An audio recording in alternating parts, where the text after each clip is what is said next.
എവിടെ X major Ravi എവിടെ? വിളിക്ക് അവനെ വിളി, കുറച്ച് കാര്യം പറയാനുണ്ട്. വിസ്മയ മോഹൻലാൽ ജന്തർ മന്ദർ വിഷയത്തിൽ ഒരു സ്റ്റോറി പോസ്റ്റ് ഇട്ട സമയത്ത് ഈ ചെങ്ങായി വന്ന് അടിച്ച അടി, ആ കുട്ടിക്ക് പൊളിറ്റിക്സ് അറിയില്ല, കുട്ടി എങ്ങനെ പൊളിറ്റിക്കൽ ബാക്ക്ഗ്രൗണ്ട് ഒന്നും, അതെ എന്തൊക്കെ തള്ളാണ് വന്നിരുന്ന എക്സ് മേജർ തള്ളിയത്. എന്താണെങ്കിലും ഇന്ന് അവരുടെ സിനിമയുടെ ട്രെയിലർ ലോഞ്ചും കാര്യങ്ങളൊക്കെ നടക്കുന്ന സമയത്ത് ഒരുപാടധികം ചാനൽ ഇൻ്റർവ്യൂസും കാര്യങ്ങളൊക്കെ വിസ്മയ മോഹൻലാൽ കൊടുത്തിട്ടുണ്ടായിരുന്നു. മോഹൻലാൽ വാസ് ദേർ, അമ്മ സുചിത്ര അവരുണ്ടായിരുന്നു, അങ്ങനെ ജൂഡ് ആൻ്റണി, ഇവരെല്ലാവരും കൂടി ഒരുപാട്.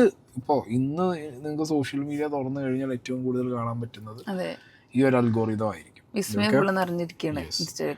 അപ്പൊ അതിൽ തന്നെ എല്ലാ ചാനലിലും കോമൺ ആയിട്ട് ചോദിച്ചൊരു ചോദ്യം, എങ്ങനെയുണ്ട് സിനിമയുടെ എക്സ്പീരിയൻസ്, എങ്ങനെയുണ്ട് അച്ഛൻ്റെ ഒപ്പം അഭിനയിക്കുന്നത്.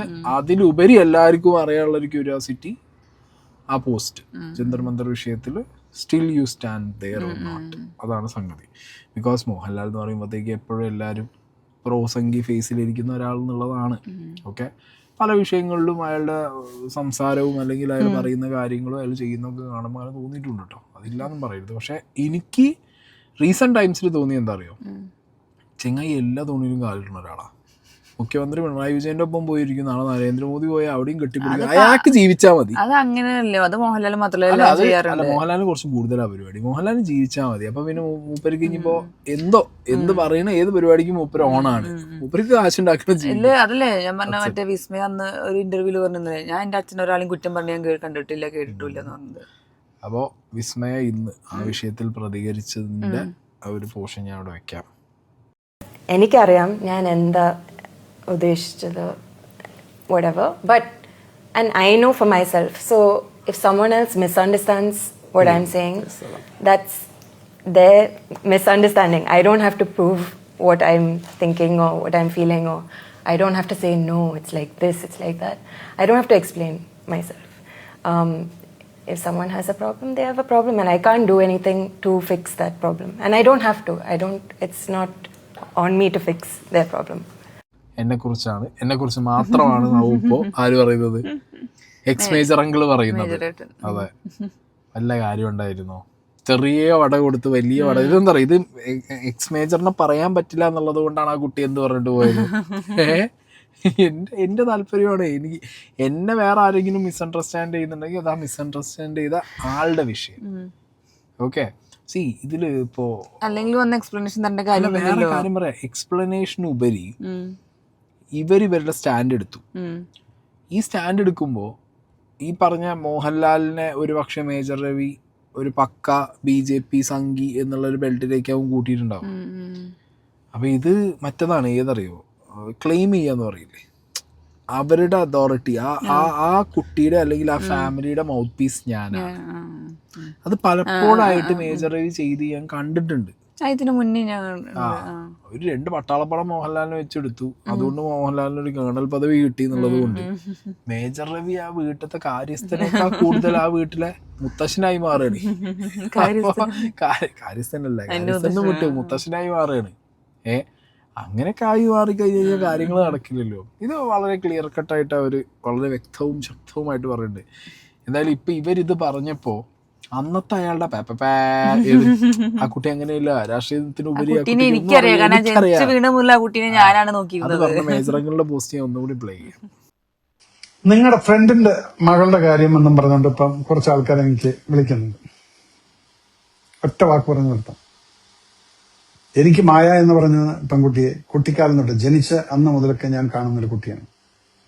ആ കുട്ടിയുടെ സ്വഭാവം എന്താണെന്നുള്ളത് എനിക്കറിയാം. ആ കുട്ടിക്ക് രാഷ്ട്രീയപരമായിട്ടുള്ള ഒരു നോളജോ ഇതൊന്നുമില്ല. വളരെ ഹ്യൂമെയിൻ ആയിട്ടുള്ള, കുട്ടിക്കാലം മുതലൊക്കെ ഏതെങ്കിലും ഒരു അനിമൽ, ഒരു നാൽക്കാലി, ഒരു പട്ടി, സ്ട്രേ ഡോഗിനെ പോലും കണ്ടു കഴിഞ്ഞാൽ അതിന്റെ പിറകിൽ കരഞ്ഞുകൊണ്ട് നടന്നിരുന്ന ഒരു മായനെ ഞാൻ കണ്ടിട്ടുണ്ട്. അതിനെ രക്ഷിക്കുമെന്നും പറഞ്ഞുകൊണ്ട്, അതിനെ എടുത്തുകൊണ്ട് വരുമെന്നും പറഞ്ഞു. ഇപ്പൊ റീസെന്റ് ആയി നടന്നിട്ടുള്ള സംഭവം, ഈ കുട്ടി പഠിച്ചതും വളർന്നതെല്ലാം വിയറ്റ്നാമിലായിരുന്നു. അവിടെയുള്ള ഒരു സ്ട്രേ ഡോഗ്, ഒരു ഡോഗിനെ ഒരാള് ആക്രമിക്കുന്ന കണ്ടിട്ട് ആ കുട്ടി ആ ഡോഗിനെ അഡോപ്റ്റ് ചെയ്തിട്ട് ഇന്ത്യൻ ഗവൺമെന്റ് വഴി സംസാരിച്ച് പെർമിഷൻ എടുത്തുകൊണ്ടാണ് ആ ഡോഗിനെ ഇങ്ങോട്ട് കൊണ്ടുവന്ന് അവളുടെ വീട്ടിൽ വളർത്തിക്കൊണ്ടിരിക്കുകയാണ്. ഇതാണ് ആ കുട്ടിയുടെ മനസ്സെന്ന് പറയുന്നത്. ആ കുട്ടി കണ്ടതാണ് ഒരു ബ്ലോക്കിനകത്ത് ഒരു കുട്ടീനെ അടിക്കുന്നു, അതിന്റെ പേരിൽ ഒരു പോസ്റ്റ് ഇട്ടു. നിങ്ങൾ അതിനെ അങ്ങ് ഫുള്ള് കാക്രോച്ച് പാർട്ടിക്കുള്ള സപ്പോർട്ടായിട്ട് പറഞ്ഞുകൊണ്ട് ഇപ്പം പലരും എനിക്കും ഉണ്ട് നിങ്ങളുടെ ആളല്ലേ എന്നെല്ലാം പറഞ്ഞുകൊണ്ട്. പക്ഷെ ഞാൻ അറിയുന്ന മായ എന്ന് പറയുന്ന കുട്ടിക്ക് ഇതിനകത്ത് യാതൊരു വിധത്തിലുള്ള സംഭവം, ഞാനിപ്പോ ഈ പറഞ്ഞ കാര്യങ്ങളൊന്നും അറിയില്ല. എന്താണ് ഈ സംഭവം, എന്താണ് ഈ അജിറ്റേഷൻ? അവിടെ കണ്ട് ചെറിയ കുട്ടീനെ അടിക്കുന്നു, കുട്ടികളെ അടിക്കുന്നു എന്ന് കണ്ടപ്പോ ചെറിയ കുട്ടിയില്ല അവിടെ, കുട്ടികളെന്ന് നിങ്ങൾ പറയുന്നവരേ ഉള്ളൂ. അപ്പൊ അവിടെ വന്നിരിക്കുന്നവർ മുഴുവൻ എന്താ ചോദിച്ചാൽ ഞാൻ നീറ്റ് അപ്ലൈ ചെയ്തിട്ടില്ല, എന്നിട്ട് എന്താ നീറ്റിന്റെ ഫുൾ ഫോം എന്താ അതുപോലെ അറിയാത്ത ആൾക്കാരാണ് അവിടെ നിന്ന് കളിച്ചുകൊണ്ടിരുന്നത്. അപ്പൊ അതുകൊണ്ട് അതിനെക്കുറിച്ചിട്ട് ഇത്രയേ ഉള്ളൂ. ആ കുട്ടിയുടെ ആ ഒരു വികാരമാണ് അവിടെ പറഞ്ഞിരിക്കുന്നത്. അതിനകത്ത് ഇത്രയും വലിച്ചു നീട്ടേണ്ട കാര്യം ഉള്ളതായിട്ട് എനിക്ക് തോന്നിയിട്ടില്ല. അതിനുശേഷം പിന്നീട് കാര്യങ്ങൾ പറഞ്ഞ് മനസ്സിലാക്കിയാൽ ഞാനിതുവരെ സംസാരിച്ചിട്ടില്ല. പലതും മനസ്സിലാക്കി കഴിഞ്ഞാൽ അത് മനസ്സിലാവുന്നതുമാണ്. അതിൽ കൂടുതലൊന്നും എനിക്കിതിനെക്കുറിച്ച് സംസാരിക്കാനില്ല. എക്സ് മേജറായിട്ട് ക്ലാസ് എടുത്ത് കൊടുക്കാൻ പോകും. ഇത്രയ്ക്ക് വിവരമില്ലാത്ത ആളാണെന്നാണോ അപ്പൊ വിസ്മയനെ കുറിച്ച് പറയുന്നത്? അല്ല, അതെന്താ പറയാ, ഞാൻ നേരത്തെ പറഞ്ഞ പോലെ മൂപ്പർക്ക് ഇത് എങ്ങനെയെങ്കിലും പറഞ്ഞിട്ട് പിടിച്ചു വെക്കണം എന്നുള്ള മൂഡിലായിരുന്നു അന്നാ സംസാരിച്ചത്.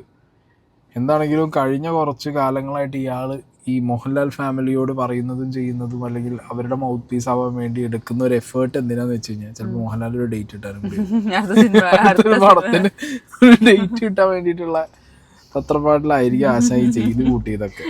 അടുപ്പിക്കുന്നില്ല തോന്നുന്നുണ്ട്. എന്താണെങ്കിലും ഇപ്പൊ ഇവര് ഇന്ന് കുറെ ഇന്റർവ്യൂസും കുറെ ബൈറ്റ്സും കൊടുത്തിട്ടുണ്ട്.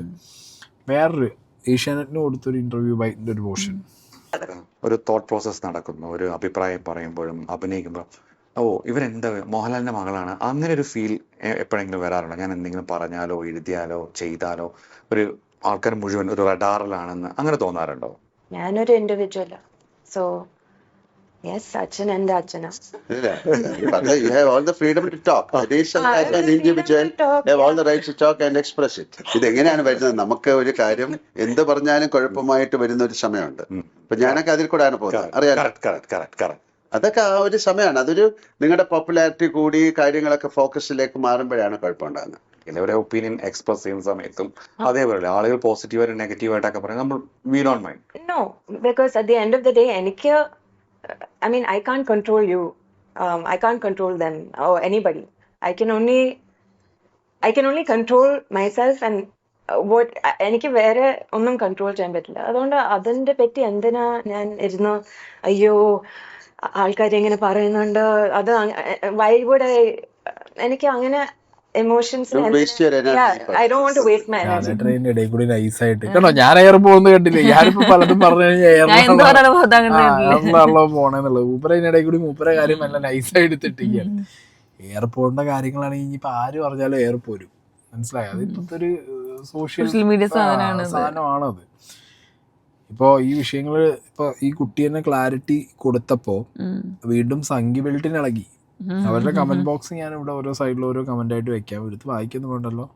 അവരൊന്നൊക്കെ ഇവളാരെ മോഹൻലാല് ചുമട്ടു തൊഴിലാളി ആയിരുന്നെങ്കിൽ ഇവൾ മുഖം കാണിക്കുമോ? ഇതിൽ ആദ്യത്തെ കമന്റ് വെച്ചത് കൊച്ചേ ഇവിടെ ജനാധിപത്യം ശകലം കൂടിപ്പോയി, അതാ പ്രശ്നം. കേരളത്തിൽ സംഘികളെ വിമർശിച്ചാൽ നല്ല റീച്ച് കിട്ടും. ഈ കൊച്ചും അത് ചെയ്തു, തന്നെയും അല്ല കൊച്ചിന്റെ സിനിമ വരുന്നു. സംഘികളെ എന്തെങ്കിലും പറഞ്ഞില്ലെങ്കിൽ വിജയിക്കില്ല, അത്രേ ഉള്ളൂ. ഞാൻ കഴിഞ്ഞു സംഘികളെ പറഞ്ഞാൽ വിജയിക്കില്ല എന്ന് പറയും. സംഘികളെ പറഞ്ഞില്ല, സംഖ്യകൾ വിജയിപ്പിക്കൂ. പടം നല്ലാണെങ്കിൽ വിജയിക്കും, മനസ്സിലായോ? അതിനകത്ത് സംഖ്യ കുങ്ങി കമ്മി എന്നൊന്നുമില്ല. ഞാൻ പറയുമ്പോ അന്ന് എൻ്റെ ഒരു എക്സ്പീരിയൻസ് വെച്ച് നോക്കുമ്പോ മറ്റേ പടം ഇറങ്ങിയ സമയത്ത് മറ്റേ സിനിമ ഉണ്ടല്ലോ ഉണ്ണിമുന്തൻ്റെ മാളികപ്പുറം ഇറങ്ങിയ സമയത്താണല്ലോ ഞാൻ വിമർശിച്ചത്. അന്ന് ഇന്റെ ഒരൊറ്റ വിമർശനത്തിന്റെ ബെൽറ്റിലും കൂടിയാണ് എന്ത് കയറിപ്പോയത്, സംഖ്യയൊക്കെ പൊട്ടിക്കുരു ഇളകി സാധനം കയറിപ്പോയത്. അപ്പൊ വിമർശിച്ച് അങ്ങോട്ട് ഇതായി കഴിഞ്ഞ് കഴിഞ്ഞാൽ ഞങ്ങൾ എല്ലാവരും കൂടി കൂട്ടത്തോടു കൂടി പോയിട്ട് പടം പൊട്ടിക്കലാണല്ലോ, അല്ലേ? അല്ലെങ്കിൽ ജയിപ്പിക്കലാണ്. രണ്ടിലേതെങ്കിലും ഒന്ന് നിങ്ങൾ ചെയ്യാറുണ്ട്. അപ്പൊ വിസ്മയുടെ പടം ഇറങ്ങുമ്പോൾ നിങ്ങൾ കൂട്ടത്തോടു കൂടി പൊട്ടിക്കാൻ നോക്കൂ പോയിട്ട്, മനസ്സിലായില്ലേ? ഇത് മറ്റേ പൃഥ്വിരാജിന്റെ ലാലേട്ടന്റെ മറ്റേ അവിടെ ലൂസിഫർ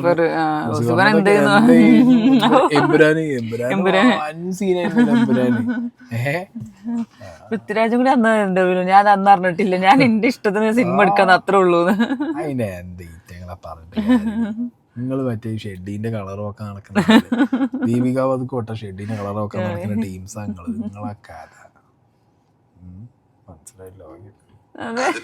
അതിപ്പോൾ അങ്ങ് പറഞ്ഞ പോലെ ഇത് സോഷ്യൽ മീഡിയ പേടിച്ച് ജീവിക്കേണ്ട കാലമാണ്. പക്ഷേ അങ്ങനെ പേടിച്ച് നമുക്ക് ജീവിക്കാനാണെങ്കിൽ വരാതിരിക്കാനേ പറ്റുള്ളൂ, ഒന്നും പറയാതിരിക്കാനേ പറ്റുള്ളൂ. ഈ ഫേസ്ലെസ് ആയിട്ടുള്ള ആൾക്കാരാണ് അവർക്ക്. ഇപ്പോൾ പണ്ട് ഞാനൊരിക്കലും ആരോട് സംസാരിച്ചപ്പോൾ പറഞ്ഞു, അപ്പോൾ പറഞ്ഞു പണ്ടും ഉണ്ടായിരുന്നില്ല, അന്ന് സോഷ്യൽ മീഡിയയിൽ ഇങ്ങനെ ഇതിലൊന്നും വരില്ലായിരുന്നു. ഞാൻ പറഞ്ഞ എന്താണ്, നമ്മളെ അറിയാതെ പ്രാഗുമായിരുന്നു. അതൊരു വേറൊരു തലത്തിൽ നിന്നുള്ള ഒരു ആൻസറാണ്. അത്തരം പിന്നെ കാര്യങ്ങൾ ചെയ്യുന്നതിലൊരു സന്തോഷമുള്ള ആൾക്കാരുണ്ട് അല്ലേ, ഒരു എക്സ്ട്രസ് ഒരു പെപ്പപ്പ് കിട്ടുന്ന ആൾക്കാരുണ്ട്. അതങ്ങനെ ആൾക്കാരുണ്ട്. അവർ ലെറ്റ് ദം ബി ഹാപ്പി. അതാണ്, അല്ലാതൊന്നും ഞാൻ പറ്റില്ല. നമ്മൾ അന്ന് പിള്ളേരിനെ വളർത്തിയത് freedom of thought, freedom of expression ഒക്കെ.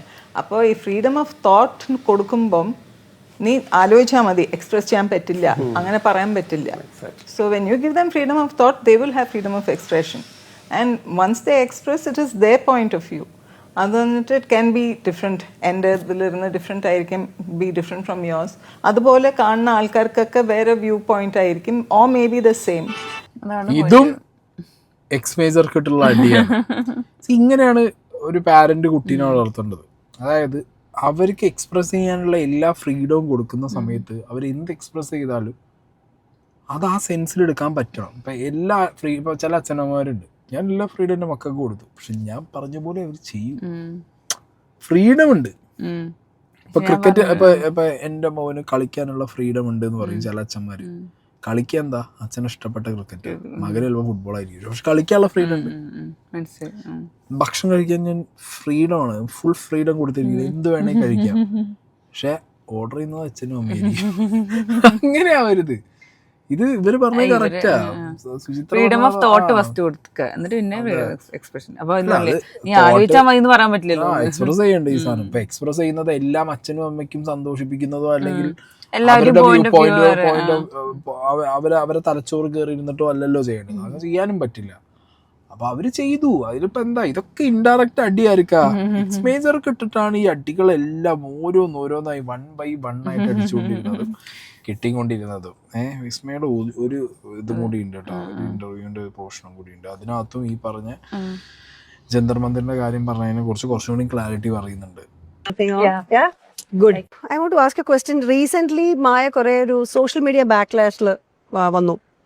So, do you want to talk about it? Yeah, I stand by what I said. I believe we're a democracy and we should always be allowed to question and be heard.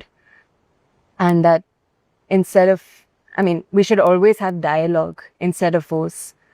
And yeah, I don't think your politics should ever supersede your humanity. And regardless of which party is in power, if tomorrow the same thing was to happen, I would still feel the same way. So, very good. Yeah. And അത്രേ ഉള്ളൂ. അതായത് ഇവരെ സംബന്ധിച്ചിടത്തോളം അവർ ആ കുട്ടികളുടെ struggle മാത്രമാണ് അവിടെ നോക്കിയത്. അല്ല മേജർ കണ്ടി, ഒരാളെ ഒരു കുട്ടീനെ തല്ലുനെ കണ്ടപ്പോഴാണ് വിസ്മയ്ക്ക് വിചാരിച്ചത് അന്ന് സപ്പോർട്ട് ചെയ്യാന്നുള്ള രീതിയിലാണ്. അതായത് റോട്ടിൽ ഒരു നായ്ക്ക് തല്ല് കൊള്ളുമ്പോൾ അടക്കം സങ്കടപ്പെടുന്ന വിസ്മയ ഏതോ ഒരു കുട്ടിക്ക് തല്ല് കൊണ്ടപ്പോ അതില് വിഷമം തോന്നിയിട്ടിട്ടതാണ്, അല്ലാതെ പൊളിറ്റിക്കൽ വ്യൂ ഒന്നും ഇല്ല എന്നുള്ളത്. ഈ കുട്ടിക്കുള്ള അത്ര ഹ്യൂമാനിറ്റിയോ പൊളിറ്റിക്കൽ വ്യൂവോ കാര്യങ്ങളോ ഒന്നും തലച്ചോറിൽ ചാണകം കൊണ്ട് നടക്കുന്ന സോക്കോൾഡ് എക്സ്മേജർക്ക് ഇല്ലാതായി പോയല്ലോ എന്നാണ് ഞാൻ ചിന്തിച്ചത്. അതായത് ചാണകക്കുണ്ടിലൊക്കെ വീണാൽ അങ്ങനെയാണ്, ചിലത് നാറും. അത് പിന്നെ ചാണകം പിന്നെ അങ്ങനത്തെ ചളിയിലൊക്കെ ചാണകം പറഞ്ഞാൽ അങ്ങനത്തെ ഒരു സാധനമാണല്ലോ, അത് വീണ പിന്നെ എല്ലാവർക്കും നാറില്ലേ. പിന്നെ റോഡിൽ കൂടെ പോണ ഏതെങ്കിലും പോണ വഴിക്ക് എന്തെങ്കിലും അതിൽ ചവിട്ടിയാലും നാറില്ലേ, അറിയില്ല അത് വീണ നാറെന്നുള്ളത്. അതിന്റെ ഉള്ളിൽ വീണ നാറും എന്തായാലും, ഒന്നും മണക്കില്ല, ഇത് നല്ല സ്പ്രേ ഉണ്ടല്ലോ. ശരി ഇല്ലെങ്കിൽ ഇവിടെ താമര പാടുന്ന്, താമരപ്പൂവിൽ ദേവിയല്ലോ നീ. മതിയോ ഇരുന്ന് കരയാം, മാറിയിരുന്ന് മുക്കുമ്പോയിരുന്ന് കരയാം. പ്രധാന രാജിവെച്ചപ്പോ എന്തായിരുന്നു, സങ്കടപ്പെട്ട് കിടക്കണെന്നില്ല കൂടി തലങ്ങും വിലങ്ങും. അങ്ങനത്തെ ഒരു സാധനം ഇവിടെ ഓൺ ചെയ്തപ്പോഴറിയോ, ന്യൂട്രലാണ്. ഇവിടെ ഓൺ ചെയ്തപ്പോഴറിയോ, നമ്മള് പെട്ടെന്ന് ഇൻസ്റ്റാഗ്രാം ഐ ബ്രാൻഡ്സ് എന്ന് പറഞ്ഞപ്പോ സ്നേഹ മോദിജി എന്ന് പറഞ്ഞിട്ട് കൈ കൊണ്ട് തൊഴുതിട്ട് ഫോൺ ഒരു സ്ഥലത്ത് വെച്ചിട്ട് തൊഴുതിട്ട് താമര അല്ല എന്റെ മറ്റേ ദൈവത്തിന്റെ ഫോട്ടോ ഉണ്ട്, നരേന്ദ്രമോദിന്റെ ഫോട്ടോ. കുഴപ്പമുണ്ടോ? ഇപ്പുറത്ത് അമിത്ഷാ, നരേന്ദ്രമോദി. ഞാൻ എന്റെ മുന്നിൽ താമരപ്പൂവും വെക്കും എന്ന് രാവിലെ. കുഴപ്പമുണ്ടോ? റൂട്ട് മാറിപ്പോവും. ശരി ശരി, ഓക്കെ, ബൈ. ശരി.